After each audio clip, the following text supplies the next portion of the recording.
Morning chika na naman tayo mga kasisi, pero buhay ko ang ikikwento ko sa inyo para may makuhang inspire at magpatuloy sa laban yung mga katulad ko. Pagpasensyahan yung maingay kasi ang bahay namin nasa harap ng kalsada. So ito na nga, fast forward tayo.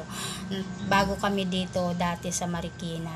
Tapos guys, nangupahan, nakitira, naranasan namin kutsain, husgahan, yung palibasa nakitira ka, tatanggalan ka ng bubong kasi ipapaayos yung bahay. Danas na danas ko yun guys. Pero hindi ako nagtanim ng sama ng loob sa mga tao na yun. Bagkus sila ang ginawa kong kapitan, inspirasyon para yung takot ko malabanan ko. So sumubok ako na mangibang bansa sa Saudi kahit na may takot ako nararamdaman. So ay hindi naman siguro kayo aware sa balita ng Saudi, sobrang higpit, 'di ba? Sinubukan ko yung guys. 2 years and a half ako doon at nakabili ako ng rights. So ito na nga, yung rights na nabili namin, kahit tabing-tabing, trapal-trapal kasi doon naman lahat nagsisimula, 'di ba? Paunti-unti.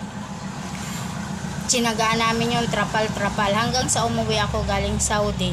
Ang ginawa ko, pinaayos ko. So, fast forward ulit tayo. So, ayun na nga.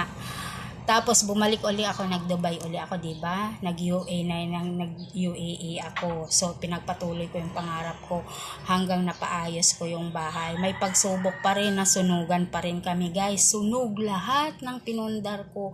Lahat ng package ko, talagang walang sunog talaga. So panibagong dagok na naman ang buhay. So ito, laban lang uli kasi sabi ko hindi ako bibigyan ng Panginoon ng pagsubok kung hindi ko kayang harapin. So lalo na naman akong umiyak ako, totoo guys, umiyak ako kasi nang hinayang ko kasi yung pundar na yun halos yung mga para sa akin tinipid ko, makapundar lang ako, makaipon ng mga pampakargo, pero nasunog din lahat. Pero hindi ako nawala ng pag-asa guys, lumaban pa rin ako hanggang sa nakatatlong taon umuwi.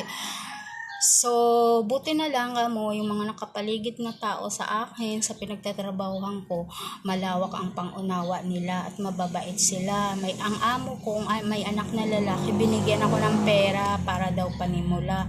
So malaking halaga na yun, di ba? So, eto na nga ang gusto kong sabihin sa mga nawawala ng pag-asa, okay?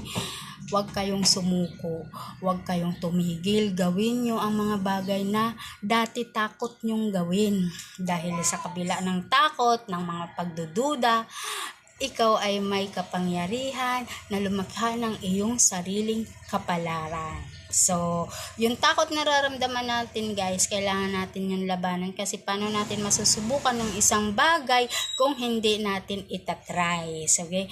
Kaya't magpatuloy ka sa paglalakbay na ito, mag-enjoy ka sa tagumpay at pagkabigo at laging tandaan ikaw may halaga, ikaw may lakas at ikaw ay may kapangyarihan na lumikha ng sarili mong kapalaran. Okay? So, yung mga tao na nakapaligid sa'yo na hindi believe sa'yo at hinuhusgahan ka sa pagiging content creator mo o pagiging vlogger mo, sila ang gawin mong inspiration guys para magpatuloy ka. Okay? Yung takot na nararamdaman mo, patuloy mo lang labanan. So, yun lang guys. Hope na may ma-inspire po sa story ko. Thank you.